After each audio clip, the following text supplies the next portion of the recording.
दर्शकों, ये तो आप जानते हैं ना कि हम इस बात का ज़रूर ख्याल रखते हैं कि अपने स्टूडियो में हम हर रोज़ ऐसे मेहमान को आमंत्रित करें जिनके जीवन से आप कुछ सीख सकें, जिनके कार्य क्षेत्र से आप कुछ सीख सकें, जिससे समाज में बेहतरीन बदलाव आ सके। और आज हमने एक ऐसे ही विशेष अतिथि को अपने स्टूडियो में आमंत्रित किया है। तो मैं आपको बता दूं कि वो IFS हैं। जी हाँ, इंडियन फॉरेस्ट सर्विसेज में हैं। वो है मुख्य वन्य जीव प्रतिपालक, वन्य प्राणी प्रतिपालक हैं। मैं आपको बता दूं कि आज हमारे साथ मौजूद हैं स्टूडियो में श्री प्रभात कुमार गुप्ता जी। आपका बहुत बहुत स्वागत है हमारे विशेष कार्यक्रम बिहार बिहान में। चूंकि सर, आपका जो पद है उसमें लिखा हुआ है मुख्य वन्य प्राणी प्रतिपालक। तो जब प्रतिपालक की बात होती है, वार्डन की बात होती है, तो कहा जाता है कि वो केयर टेकर होता है। जो कि हम सब ग्लोबल वार्मिंग का दंश झेल रहे हैं, तो ये समय अब बहुत ज़रूरी है हम सब के लिए। मेरे ख्याल से ये आखिरी वक्त है जब हम जाग जाएं और अपने पर्यावरण के लिए, अपने आसपास के वातावरण के लिए सजग हो जाएं। माननीय प्रधानमंत्री जी लगातार इस चीज़ का ध्यान रखते हुए अपने अभिभाषण में जब भी वो जनता को संबोधित करते हैं, तो इस बात पर वो ज़रूर फोकस करते हैं कि हम अपने वन्य जीवों को, या जो हमारे वन्य प्राणी हैं, उनको हम संरक्षित करें, उनको संरक्षित रखने में मदद करें। अगर हम डॉल्फिन्स की बात करें, बाघ की बात करें, पक्षियों की बात करें, वो सबका जिक्र करते हैं, सबकी बात करते हैं। आप चूंकि बहुत करीबी से काम कर रहे हैं, ज़मीनी स्तर पर काम कर रहे हैं, आप हमें बताएं कि जिस तरीके से वो बाघों को संरक्षित करने की बात करते हैं, डॉल्फिन को संरक्षित करने की बात करते हैं, आप इसे किस तरीके से हमें बताएंगे, हमारे दर्शकों को बताएंगे?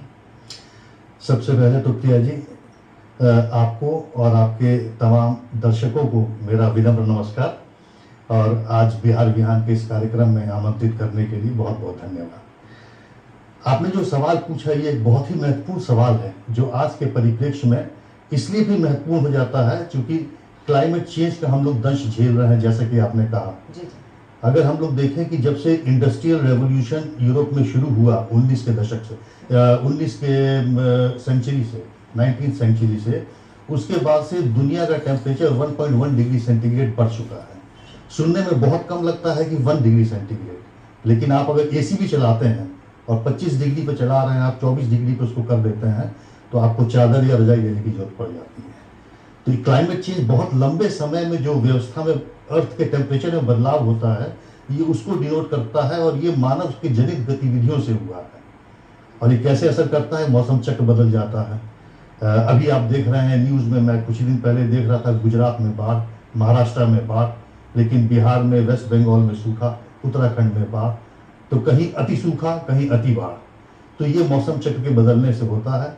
और हमारे वन्य जीव जो हैं, अगर हम इनकी सुरक्षा करते हैं, तो इससे एक ऐसा तंत्र स्थापित होता है जो इन सब चीज़ों को काउंटर करता है। आपने बाघ के बारे में पूछा। बाघ हमारे देश में, जैसा कि सब जानते हैं, दुनिया के 70% बाघ हमारे देश में बचे हैं। 3000 से अधिक बाघ हमारे देश में हैं, और ये अच्छी बात है कि इनकी संख्या बढ़ रही है। बाघ किसी भी जमीनी पारिस्थितिकी तंत्र का फ्लैगशिप स्पीशीज होता है। अगर किसी जंगल में बाघ है, तो इसका मतलब उस जंगल की सेहत अच्छी है, उस जंगल में पानी है, उस जंगल में शाकाहारी जानवर हैं, क्योंकि बाघ के खाने के लिए आहार उपलब्ध है। अगर शाकाहारी जानवर है, इसका मतलब उस जंगल में हरियाली है, क्योंकि शाकाहारी जानवरों के लिए खाद्यान्न उपलब्ध है। तो इसी पर तो बाघ की उपस्थिति किसी जंगल के लिए एक बहुत बड़ा कारक होती है। बाघ की बढ़ती संख्या हमको बताती है कि जंगल की सेहत अच्छी है। तो पानी भी है, नदियां भी इन्हीं जंगलों से निकलती हैं, जो मनुष्य के लिए आवश्यक है। पानी आवश्यक है। आपने पक्षियों की बात करी। पक्षियां क्लाइमेट चेंज के सबसे बड़े इंडिकेटर होते हैं। अगर मौसम चक्र में परिवर्तन होगा, आप पाएंगे कि जो पक्षी किसी एक जगह पर आते थे, जो प्रवासी पक्षी हैं, किसी एक वेटलैंड में आते थे, आर्द्र भूमि में आते थे, आज नहीं आ रहे हैं। क्या कारण है? क्योंकि क्लाइमेट चेंज हुआ है। उन पक्षियों ने अपना रुख कहीं और कर दिया है। वो पक्षी अब कहीं और जा रहे हैं। तो पक्षियों को देख के हम समझ सकते हैं कि क्लाइमेट चेंज कैसे हो रहा है। गर्मी बढ़ रही है कि सर्दी यहाँ बढ़ रही है। आपने जलीय पारिस्थितिकी तंत्र की बात करी, डॉल्फिन की बात करी। ये एक बहुत ही अच्छी पहल हुई है कि 15 अगस्त 2020 को माननीय प्रधानमंत्री जी ने लाल किले की प्राचीर से प्रोजेक्ट डॉल्फिन की घोषणा की। तो जैसे आप सुनते हैं प्रोजेक्ट टाइगर, प्रोजेक्ट एलिफेंट, ऐसे ही ये प्रोजेक्ट डॉल्फिन है। तो प्रोजेक्ट डेल्फिन में डॉल्फिन को केंद्रित करके अब ऐसी गतिविधियां की जाएंगी जलीय पारिस्थितिकी तंत्र में, चाहे वो मैरीन पारिस्थितिकी तंत्र हो, समुद्री तंत्र हो, चाहे वो फ्रेश वाटर तंत्र हो यानी कि नदियों का तंत्र हो जहां डॉल्फिन पाई जाती हैं। तो इनमें जो गतिविधियां की जाएंगी, संरक्षण के कार्य किए जाएंगे, उससे न सिर्फ डॉल्फिन को बल्कि जो संपूर्ण डॉल्फिन का तंत्र है जिसमें कछुए भी आते हैं, मगर भी आते हैं, घड़ियाल भी आते हैं, ऊद बिलाव भी आते हैं, इन सबको इससे लाभ पहुंचेगा। और डॉल्फिन का किसी जलीय तंत्र में संख्या बढ़ना वो ये दर्शाता है कि उस पानी का स्वास्थ्य अच्छा है, वो पानी बढ़िया है, पानी साफ है, पीने योग्य है, उपयोग करने योग्य है। तो इन विषयों पर हम इन अलग अलग फ्लैगशिप स्पीशीज को अगर संरक्षित करते हैं तो उससे हमारा जो प्राकृतिक तंत्र है उसकी क्या क्वालिटी है वो हमें पता चलता है। और अगर प्राकृतिक तंत्र संरक्षित रहेगा तभी मानव सुरक्षित रहेगा, वरना डायनासोर कैसे विलुप्त हुए ऐसे मानव को विलुप्त होते समय नहीं लगेगा। बिल्कुल। यहाँ पे डॉल्फिन्स की बात हो रही है, अगर हम बात करें तो गंगा की बात करें तो गंगा के जो डॉल्फिन्स हैं वो गंगा के स्वास्थ्य को बताते हैं। और अक्सर जब हम गंगा किनारे बैठते हैं तो कभी कभार वो डॉल्फिन्स जो है हमें नज़र आ जाती है और बड़ा खूबसूरत वो नज़ारा होता है। चूँकि आप बिहार में ज़मीनी स्तर पे काम कर रहे हैं, उनको संरक्षित करने के लिए, उनको बचाने के लिए किस तरीके से काम किया जा रहा है? बिहार राज्य में मुझे कहते हुए बहुत खुशी हो रही है कि बिहार राज्य में डॉल्फिन पर जितना अधिक काम हुआ है, मेरे विचार से, मेरा अपना मानना है, हो सकता है बिहार राज्य में सबसे ज़्यादा काम देश में नदियों की डॉल्फिन्स पे हुआ है। मैं ये बता दूं कि हमारे माननीय मुख्यमंत्री जी के प्रयास से 5 अक्टूबर 2009 में जो तत्कालीन माननीय प्रधानमंत्री थे उन्होंने ये घोषणा की थी कि डॉल्फिन को राष्ट्रीय जलीय जीव माना जाएगा, घोषित किया गया था उसको। तो 2009 में ये घोषित हुआ और हम 2014 से 5 अक्टूबर जो कि 1 से 7 तक वन्य प्राणी सप्ताह होता है अक्टूबर में, उसमें 5 अक्टूबर को हम डॉल्फिन दिवस के रूप में मनाते रहे हैं 2014 से। और इस चीज से क्यों लेते हुए भारत सरकार ने अभी 2022 में घोषणा की है कि 5 अक्टूबर को नेशनल डॉल्फिन डे के रूप में भी मनाया जाएगा। तो इसलिए डॉल्फिन के क्षेत्र में बिहार कैसे अग्रणी रहा है। उसके अलावा हम लोग नदी तंत्र में डॉल्फिन के संरक्षण पे कार्य 2014 से ही कर रहे हैं। बाकी देश में प्रोजेक्ट डॉल्फिन की घोषणा होने के बाद इसमें प्रयास शुरू किए, हम लोग 2014 से प्रयासरत थे। देश की एकमात्र साफ वाटर की जो फ्रेश वाटर की जो आश्रयणी होती है डॉल्फिन की, वो हमारे राज्य में है, जो विक्रमशिला डॉल्फिन सेंचुरी के नाम से जानी जाती है और भागलपुर में है। तो यहाँ पर मछुआरे भाइयों के साथ मिलकर स्कूल चिल्ड्रन है, स्कूली बच्चे जो वहाँ के नागरिक हैं, इनके साथ मिलकर लगातार डॉल्फिन के संरक्षण पे काम होते रहे हैं। बच्चों को भ्रमण कराया जाता है इको टूरिज्म के रूप में बोट में, और उनको डॉल्फिन पारिस्थितिकी तंत्र के बारे में जानकारी दी जाती है। बच्चों का इको अवेयरनेस क्लब है, वहाँ पर बर्ड गाइड्स को 50 बर्ड गाइड्स को भागलपुर में ट्रेनिंग दी गई है, 50 बर्ड गाइड्स को जमुई में ट्रेनिंग दी गई है। और ये 1 महीने की बहुत इंटेंसिव ट्रेनिंग थी। उनको इसलिए ट्रेन किया गया है ताकि जो टूरिस्ट वहाँ आते हैं उनको कैसे एक्सप्लेन करना है डॉल्फिन पारिस्थितिकी तंत्र के बारे में, वहाँ के जो पक्षी हैं उनके बारे में कैसे एक्सप्लेन करना है, कैसे उनको बांधे रखना है, उनका इंटरेस्ट कैसे जनरेट करना है, इस पर वो बता सके। बिल्कुल, क्योंकि सबसे अच्छा जरिया अगर प्रकृति को संरक्षित करने का है तो हमारे जो बच्चे हैं उनको उसके बारे में बताना कि पारिस्थितिकी जो है वो कितनी ज़्यादा महत्वपूर्ण है। अगर हम अपने जीवन की परिकल्पना बहुत खूबसूरती के साथ करते हैं तो बहुत ज़मीनी स्तर पे आप काम कर रहे हैं। आपने हमें बताया कि ये बाघ हो, डॉल्फिन्स हो या पक्षी हैं, वो तीनों लेयर जो अर्थ का जो बेसिक जो तीनों लेयर है जिसको हम देखते हैं आम आदमी के तौर पर, उन तीनों लेयर्स को के स्वास्थ्य को वर्णित करता है, उनके स्वास्थ्य को बताता है। इसके अलावा एक और बहुत बड़ी चीज़ जो है कि वो ग्रीन कवर होगा तो प्रवासी पक्षी भी आपके पास आएंगे, बहुत सारी चीज़ें जो होंगी। तो इस ग्रीन कवर को बढ़ाने के लिए क्या कुछ किया जा रहा है राज्य सरकार की तरफ से, भारत सरकार क्या कर रही है, हम आपसे जानना चाहेंगे। ग्रीन कवर में देखिए 2 तरह के एरियाज आते हैं। एक तो आता है वो क्षेत्र जो कि हमारे यहाँ फॉरेस्ट के रूप में दर्ज है, जो कि घोषित क्षेत्र है, ज़्यादातर लोग उनको सुरक्षित वन क्षेत्र के रूप में जानते हैं। तो और उसके अलावा चूंकि हमारे देश में लगभग 33% जो भौगोलिक क्षेत्र है उसका 33% वन क्षेत्र होने पर एक देश को अच्छी साफ हवा मिलेगी, प्रकृति अच्छी रहेगी, ये माना गया है, 1/3 क्षेत्र। लेकिन हमारे देश का लगभग 21-22% क्षेत्र ही रिकॉर्डेड वन क्षेत्र है, जो कि हरियाली से परिपूर्ण है।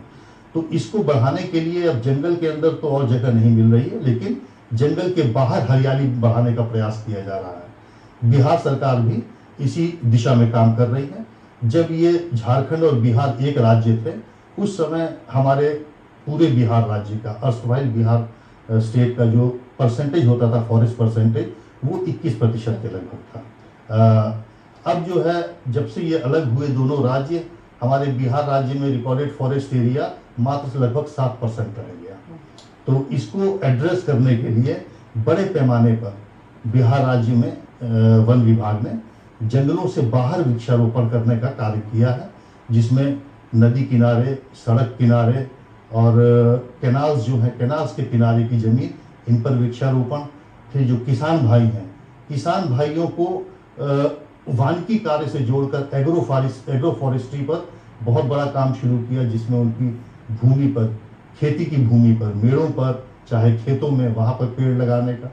फिर उसके बाद जो विभिन्न संस्थाएं हैं, पैरामिलिट्री फोर्सेज हैं, क्लब्स हैं, स्कूल्स हैं, इनमें जो है हर परिसर, हरा परिसर के नाम से योजना चला के वहाँ पे पौधे लगाने का, निःशुल्क पौधे उपलब्ध कराने का ये कार्य शुरू किया है, जिसे हम कहते हैं ट्री आउटसाइड फॉरेस्ट। तो ट्री आउटसाइड फॉरेस्ट के प्लांटेशन में काफ़ी बड़े पैमाने पर काम किया है। फलतः आज स्थिति ये है कि तकरीबन जो 7% हमारी कुल हरियाली थी, उसको बढ़ा के हम लोग लगभग 15% तक लाने में, 12 से 15% लाने में कामयाब हुए हैं। और लक्ष्य ये है कि आगे थोड़ा इसको और बढ़ा के हम लोग 17% तक ले जाएं। बिल्कुल, और ये बहुत ज़रूरी है। अगर हम स्वस्थ पर्यावरण चाहते हैं तो स्वस्थ वृक्ष होने भी बहुत ज़रूरी हैं। और दर्शकों, आप तो जानते हैं कि स्वस्थ पर्यावरण होगा तभी हम स्वस्थ होंगे, लेकिन हमारे स्वास्थ्य को सुचारू रखने के लिए, हमें स्वस्थ रखने के लिए व्यायाम करना नियमित तौर पे भी बहुत ज़रूरी होता है। चाहे वो आप योग के माध्यम से करें, या आप जिम जाते हैं, या आप बस ऐसे ही कुछ एक्टिविटीज़ करते हैं जिनसे आप अपने आप को स्वस्थ रख सकें। हमारे मेहमान से यूँ ही बातचीत जारी रहेगी, लेकिन स्वागत है आपका इस छोटे से अंतराल के बाद। हम बात कर रहे हैं पर्यावरण की, हम बात कर रहे हैं पारिस्थितिकी की। ये बहुत ज़रूरी है कि हम सब जागरूक हो जाएं, हम सब अपने आसपास के पर्यावरण और वातावरण के बारे में सोचें। सरकारें बेशक साथ हैं, लेकिन जिम्मेदारी हमारी और आपकी भी बनती है।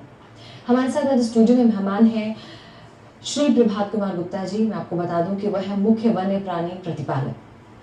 हम जिक्र कर रहे थे कि कैसे पक्षी जो है बताते हैं कि उस इलाके के वृक्ष कितने स्वस्थ हैं, पानी वहाँ पे पर्याप्त मात्रा में मौजूद है।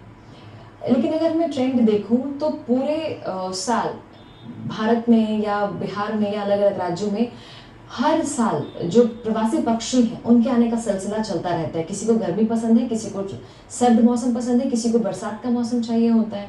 लेकिन अगर हम ट्रेंड देखें तो प्रवासी पक्षियों का जो स्थान है वो लगातार बदल रहा है। अगर हम बिहार की बात करें तो इस मौसम में बहुत सारे प्रवासी पक्षी आते थे, लेकिन अगर आप बिहार में बहुत इलाकों में देखेंगे तो प्रवासी पक्षी अब नजर नहीं आ रहे हैं।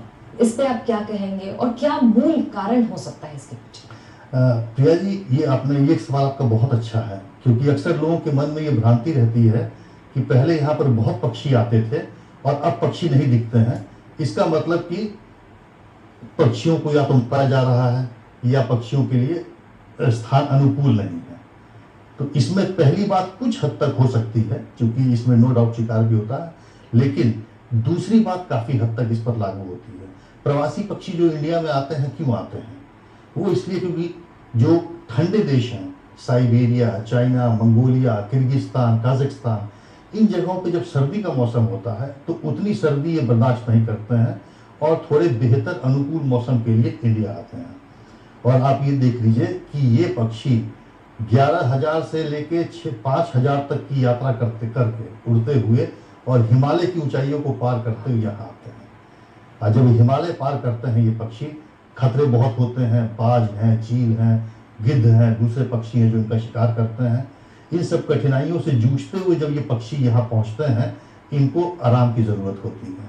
और आराम की ज़रूरत करने के लिए जो सबसे पहले इनको राज्य मिलते हैं वो उत्तर भारत के राज्य हैं, जिसमें हमारा बिहार भी एक है। बिहार एक चीज से बहुत परिपूर्ण है कि एक तो यहाँ का जो मुख्य व्यवसाय है वो कृषि है, और जो उत्तर बिहार है इसके अधिकतर क्षेत्र चौरों से भरे हुए हैं, जो इन प्रवासी पक्षियों के लिए बहुत ही अनुकूल स्थान है।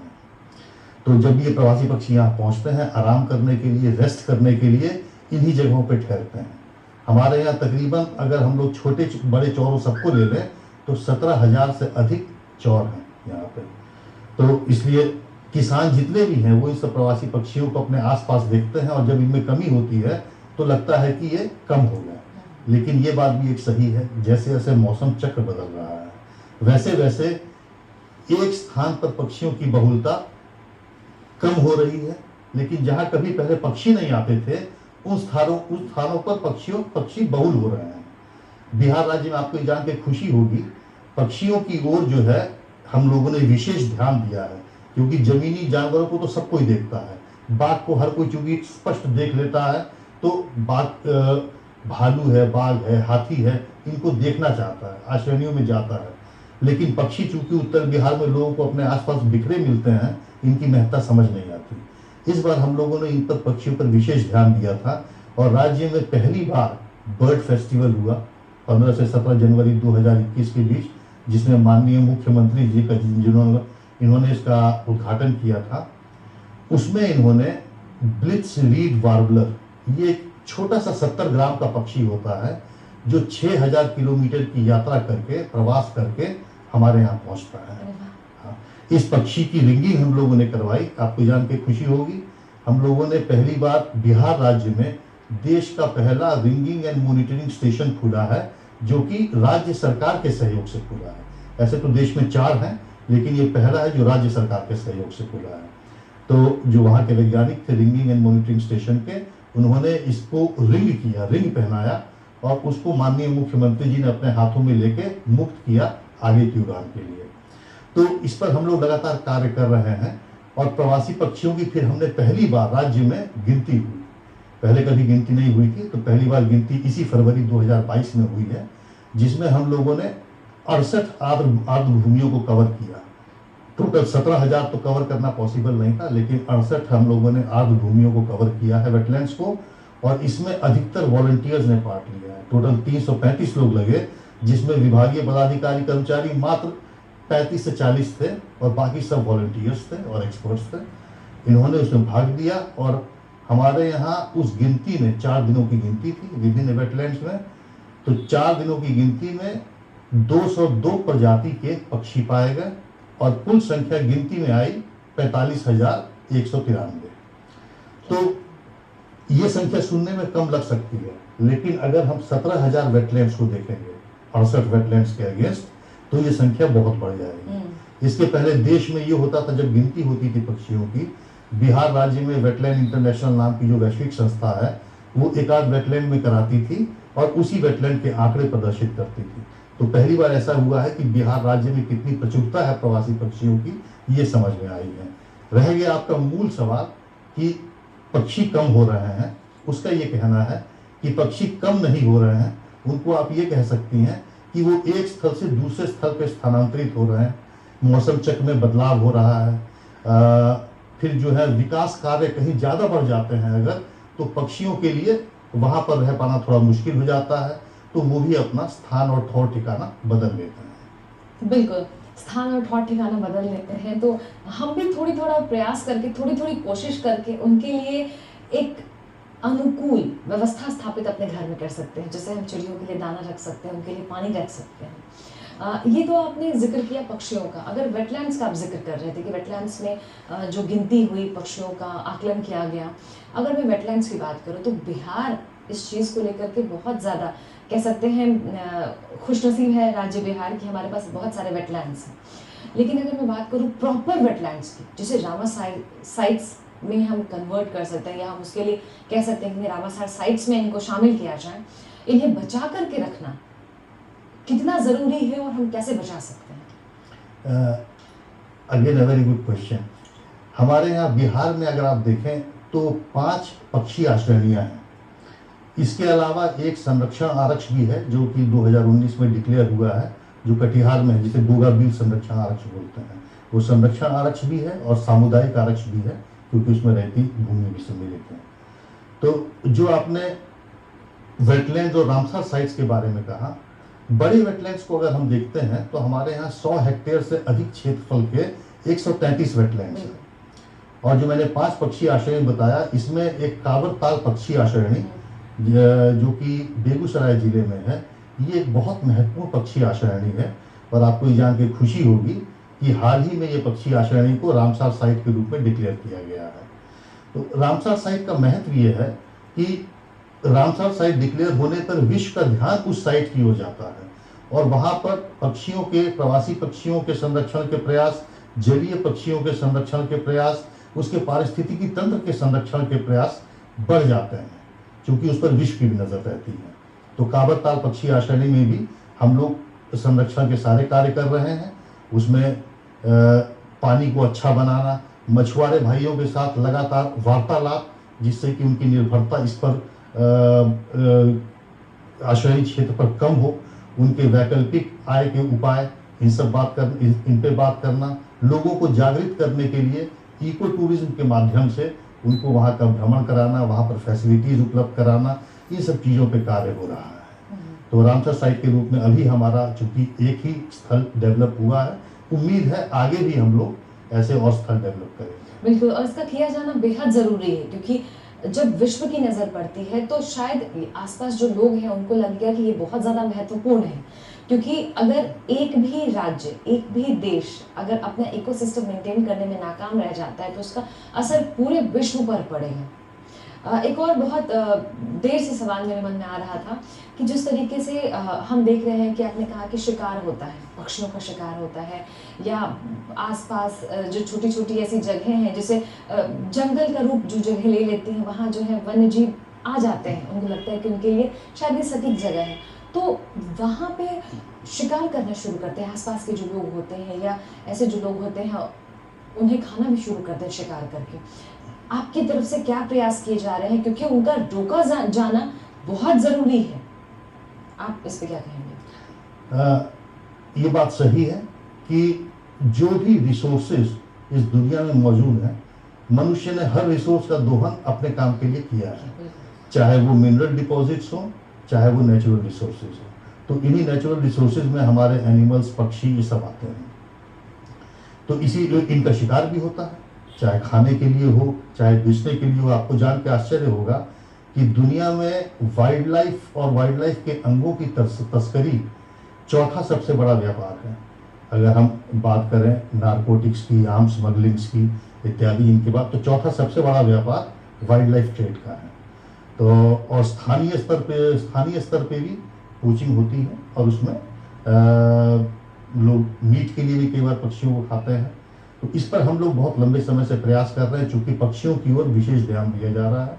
हम लोगों ने इसीलिए, जैसे मैंने बर्ड गाइड की बात की थी, बर्ड गाइड्स को इसीलिए ट्रेन किया गया है कि लोगों को वो जागृत, उनके माध्यम से जागृत किया जा सके कि पक्षी किस प्रकार हमारे पारिस्थितिकी तंत्र के लिए महत्वपूर्ण है। इसके अलावा हमारा विभाग एक स्ट्रेटेजी भी तैयार कर रहा है, जिसमें पक्षियों का शिकार करने वाली जो मुख्य जातियां या मुख्य लोग हैं, जिसमें घुमंतू लोग भी आते हैं, बुलबुला जाति के लोग भी हैं, वो भी करते हैं ट्रेडिशनली करते हैं ये। तो उनको कैसे मुख्य धारा में लाया जा सके और कैसे कुछ वैकल्पिक आय के साधन जनरेट किए जा सके उनके लिए, जिससे कि वो इससे विमुख होकर मुख्य धारा में मेन काम करने आए। तो इस पर भी हम लोग जो है एक स्ट्रेटेजी तैयार कर रहे हैं। इसके अलावा हमारा state wild life action plan ये तैयार हो रहा है, जैसे कि national wild life action plan है, उसी बेसिस पे हमारा state wild life action plan भी तैयार हो रहा है, और लगभग पूर्णता की स्टेज में है। ये बन जाने के बाद बिहार राज्य देश का दूसरा राज्य हो जाएगा जिसके पास अपना state wild life action plan होगा। तो उस एक्शन प्लान में भी वन्य प्राणियों के हर पहलू पे, जिसमें शिकार भी एक पहलू है, कोचिंग और ट्रेड भी एक पहलू है, हर पहलू पर उसमें प्रेस्क्रिप्शंस दिए होंगे, और उन प्रेस्क्रिप्शंस पे हम लोग संरक्षण उपाय पे प्रत्येक व्यक्ति उसको आगे लेके जाएंगे। बिल्कुल, और ये बहुत ज़रूरी है। जैसे कि मैंने पहले भी कहा कि सरकारें लगातार काम कर रही, चाहे वो राज्य सरकार हो या भारत सरकार हो, लेकिन जिम्मेदारी हमारी और आपकी भी बनती है। दर्शकों, यहाँ पर रुक एक बहुत छोटे से अंतराल के लिए हमारी ये बातचीत ऐसे ही जारी रहेगी, तो आप बने रहिए हमारे साथ। स्वागत है आपका इस छोटे से अंतराल के बाद। आज हमारे साथ स्टूडियो में मौजूद हैं श्री प्रभात कुमार गुप्ता जी, जो कि हैं मुख्य वन्य प्राणी प्रतिपालक। प्रतिपालक को अंग्रेजी में वार्डन कहते हैं, यानी जो केयर टेकर होता है, ध्यान रखता है, ख्याल रखता है। और अभी बखूबी ख्याल रख रहे हैं, ध्यान रख रहे हैं, क्योंकि आप सारे पैरामीटर्स पे काम कर रहे हैं। आप वेटलैंड्स के ऊपर भी काम कर रहे हैं, आप वृक्षों के ऊपर काम कर रहे हैं, वन्य जीव के ऊपर काम कर रहे हैं, क्योंकि सब आपस में जुड़े हुए हैं। हम आपसे यहाँ पे ये जानना चाहेंगे कि IFS बनना कैसे आपने इसे पॉसिबल किया, कैसे आप आए, क्योंकि आपकी जो पढ़ाई है उसमें आपने सिविल से इंजीनियरिंग की, फिर एमटेक आपने स्ट्रक्चर से किया, बिल्कुल अलग विधा, और इस तरफ आना कैसे? ये भी कहा जा सकता है कि एक शौक से जनित हुआ ये मुझे। ऐसे जब मेरी पैदाइश मुरादाबाद में हुई 1967 में, जब आंखें खोली तो खुद को इंजीनियरों के परिवार में पाया, जिसमें नाना, दादा, पिताजी, फूफा, मामा सभी इंजीनियर्स थे। तो जैसे साधारणतः मिडिल क्लास फैमिलीज में होता है कि भाई अगर सब इंजीनियर के परिवार में है तो बड़ा होकर इंजीनियर बनेगा, डॉक्टर के परिवार में है तो बड़ा होकर डॉक्टर बनेगा, उसी प्रकार हम भी इसी की क्या नाम है इंजीनियरिंग दिशा की ओर पढ़ाई करते रहे। एक बहन थी, भाई था, भाई भी इंजीनियरिंग की तरफ गया, तो ये चलता रहा। लेकिन जब बीच में कई मेरे इंटरेस्ट जनरेट हुए, जैसे बचपन में ही एक तो पढ़ने का शौक लगा, एनिट ब्लैटन से शुरू किया, फिर उसके बाद शौक गया ट्रैवलिंग की बुक्स पढ़ने का, फिर उसके बाद बायोग्राफीज पढ़ने का। तो इसमें बहुत से लोगों की बायोग्राफीज पढ़ी, daughter of the east Benazir Bhutto, Mahatma Gandhi, Hitler की मी काम्फ, किरण बेदी जी की आइडियल्स, तो बहुत सी पढ़ी, बहुत जानकारी मिलने लगी और शौक जनरेट हुआ कि एक घुमक्कड़ी का शौक जनरेट हुआ, आउटडोर लाइफ का शौक जनरेट हुआ। उसी दौरान मार्शल आर्ट्स भी ज्वाइन की और अन्य काफ़ी ऐसे फोटोग्राफी वगैरह इन सब में इंटरेस्ट जनरेट हुआ। तो मन में कुछ था कि कुछ ऐसा काम करें जिसमें खुद को संतुष्टि मिले। और ये भी एक मन में, चूँकि किताबों को पढ़ने से जो नॉलेज आई उससे ये भी समझ में आ गया था कि अगर खुद संतुष्ट हैं तो अगर किसी ऐसे क्षेत्र में जाते हैं जहाँ हमारा काम हमको वैसी ही संतुष्टि दे, तो उस क्षेत्र में हम बहुत अच्छे तरीके से काम कर सकते हैं, अच्छी चीज़ डिलीवर कर सकते हैं। तो खैर इंजीनियर तो बन गए। इंजीनियर बनने के बाद लगभग 6-8 महीने के लिए नौकरी भी की इसमें मैंने बॉम्बे पोर्ट ट्रस्ट में एज असिस्टेंट एग्जीक्यूटिव इंजीनियर। उस समय एशिया का सबसे बड़ा जो वेयर हाउस बन रहा था, हाजी बंदर वेयर हाउस, उसी पर मैं काम कर रहा था। लेकिन दिशा का ज्ञान नहीं था, अधिकतर बच्चों को होता नहीं है शुरू में कि जाना किस ओर है।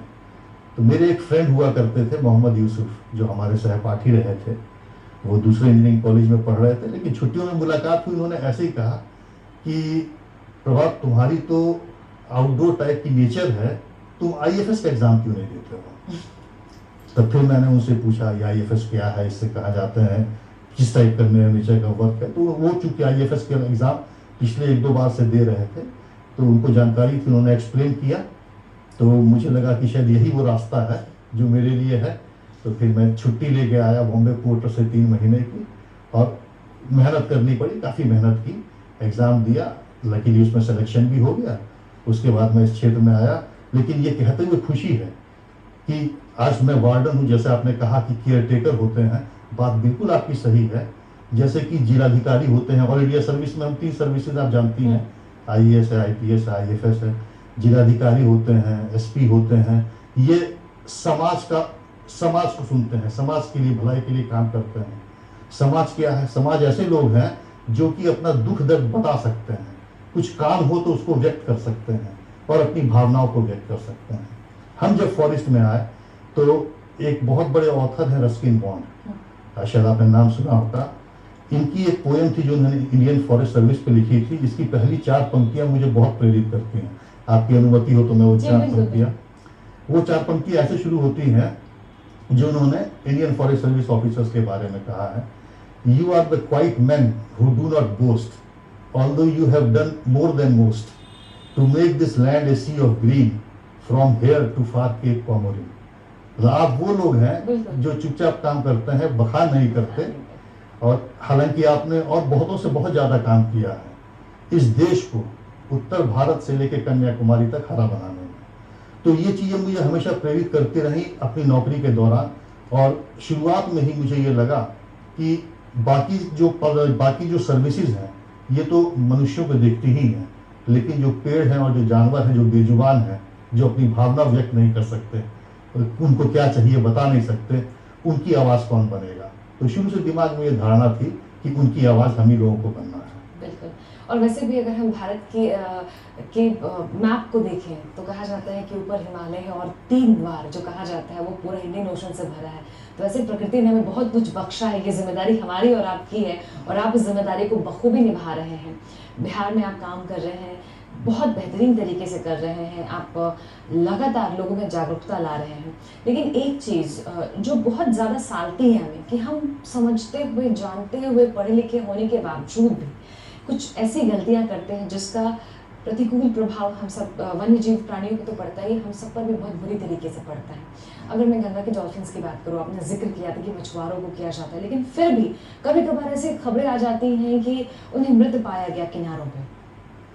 पक्षी जो है सड़क पे पानी नहीं मिलने की वजह से, पर्याप्त पानी नहीं मिलने की वजह से मर जाते हैं, या जो जानवर है वो शहरों की तरफ रुख कर रहे हैं या उस इलाके में जा रहे हैं जहाँ घनी आबादी है।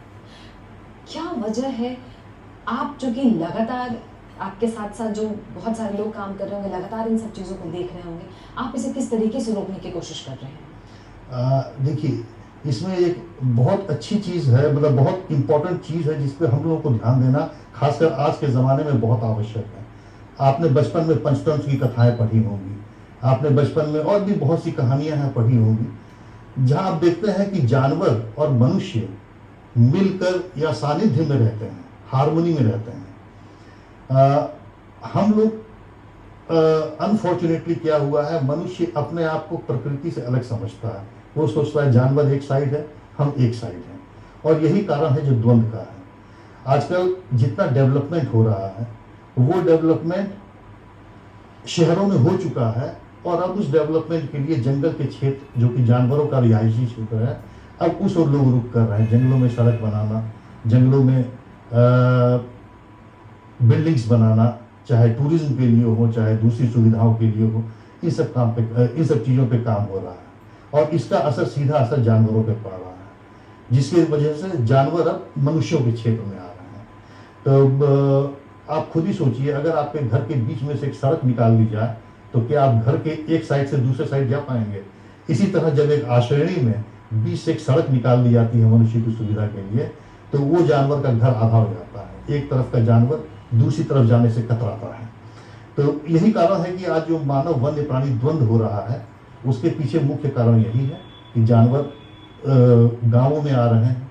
दूसरा रीज़न एक ये भी है, जो कि इसको अच्छा कहें या बुरा कहें, जानवरों की संख्या बढ़ रही है।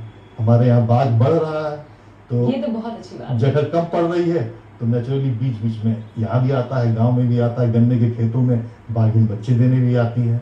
गौर जो हमारे यहाँ कभी नहीं पाए जाते थे, वो क्षेत्र अच्छा होने से, चारागाह का विकास होने से, अब वो नेपाल के गौर हमारे यहाँ चले आए हैं वाल्मीकि टाइगर रिजर्व में, तो 200 से अधिक गौर हमारे यहाँ है। अब वो गौर भी आने लगे हैं। ये जो है ना, ये सारी चीज़ें, सिंबल्स बहुत अच्छे हैं, क्योंकि ये हमारी जो पारिस्थितिकी की प्रणाली है उसको और ज़्यादा स्वस्थ बना रहे हैं। अभी आपने थोड़ी देर पहले जिक्र किया कि आपने जब ट्रैवल जो है उसके ऊपर किताबें आपने पढ़ने लगी, तो आपका शौक जगा कि आप घूमें, जगह जगह जाएं।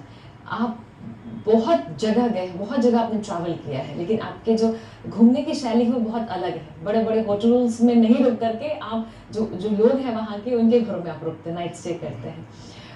वहाँ की कल्चर को आप समझते हैं, वहाँ के ट्रेडिशन को आप समझते हैं, उसका फ़ायदा कितना होता है जब आप घर वापस आते हैं, काम पे जाते हैं? ये आपने बहुत पर्सनल चीज़ आपने पूछ ली, जिससे मेरा विशेष दिली लगाव है। देखिए, घूमने से ज्ञान में जितनी बढ़ोतरी होती है, ये मैंने पाया है, इतनी बढ़ोतरी और किसी चीज़ में नहीं होती है। मोटरसाइकिल से घूमने का शौक लगा तो मैंने मेघालय घूमा, तवांग गया, लद्दाख गया, अभी हाल में केदारनाथ गया, सोनप्रयाग तक। उसमें ये पाया कि हम लोग खाली ट्रैवलिंग इम्पोर्टेंट नहीं है, ट्रैवलिंग में आप किस प्रकार के लोगों से मिलते हैं और उनका रहन सहन क्या है, कल्चर क्या है, विचार क्या है, वो कैसे हैं, ये जानना महत्वपूर्ण है। और जब हम ऐसे लोगों से मिलते हैं, मैंने देखा कि अभी मैं अप्रैल की बात है, मैं काजा गया था, जो लाहौल स्पीति का क्षेत्र है, वहाँ मोटरसाइकिल से गया था। जब हम गांव वालों के घरों में रुकते हैं, जो गांव के लोग हैं होम स्टेज में रुकते हैं, उनके साथ उनके किचन में खाना खाते हैं, तब पता चलता है कि ये कितने भोले लोग हैं, इनका रहन सहन कितना सिंपल है और प्रकृति से ये कितने जुड़े हुए हैं। तो उन लोगों का जो प्रकृति से जुड़ाव है, एक तो उससे बहुत कुछ सीखने को मिलता है, दूसरे उन लोगों के साथ रहना, सिंपल लोगों के साथ रहना आपको खुद भी अपने काम में बहुत हम्बल बनाता है। पता चलता है कि भाई कई बार होता क्या है कि हमको लगता है कि हम आईएफएस बन गए तो साहब हो गए, तो ऐसा नहीं है। ग्राउंडेड रहते हैं आप जब इन लोगों से मिलते हैं। तो ये मेरे काम में तो इसने बहुत सहायक रहा है। और कई बार इससे ये भी मुझे पता चला है कि अगर मैं कोई काम कर रहा हूँ तो इस काम का फायदा वास्तविक रूप में जो गांव का व्यक्ति है उसको होगा कि नहीं होगा, तो उससे ये भी पता चलता है। क्या बात है, बिल्कुल बहुत सही बात आपने कही कि जब तक आप जमीनी स्तर पर लोगों से नहीं जुड़ेंगे, उनसे संवाद स्थापित नहीं करेंगे, आपको असलियत में काम किस तरीके से हो रहा है, किस दिशा में जा रहा है, ये आपको बहुत अच्छे तरीके से पता नहीं चल पाएगा। बहरहाल आप हमारे स्टूडियो में आए और इतनी जानकारीप्रद बातचीत के लिए बहुत बहुत धन्यवाद। साथ ही साथ आपने जो संदेश दिया कि लोगों को जागरूक होने की ज़रूरत है, आपके प्रयासों के लिए आपको बहुत बहुत धन्यवाद। आप लगातार ऐसे ही काम करते रहें, क्योंकि आप जितना ज़्यादा काम करेंगे, जितना ज़्यादा लोगों को जागरूक करेंगे, वो हमारे लिए उतना ज़्यादा बढ़िया होगा। बहुत बहुत धन्यवाद आपका। Thank you. तो ये थे हमारे आज के मेहमान, जो कि श्री प्रभात कुमार गुप्ता जी, मुख्य वन्य प्राणी प्रतिपालक। जी हाँ, जिन्होंने हमें बताया कि हमारी संवेदनशीलता को हमें बढ़ाना होगा, तभी हम अपने पारिस्थितिकी को स्वस्थ रख पाएंगे, उसे सुदृढ़ रख पाएंगे।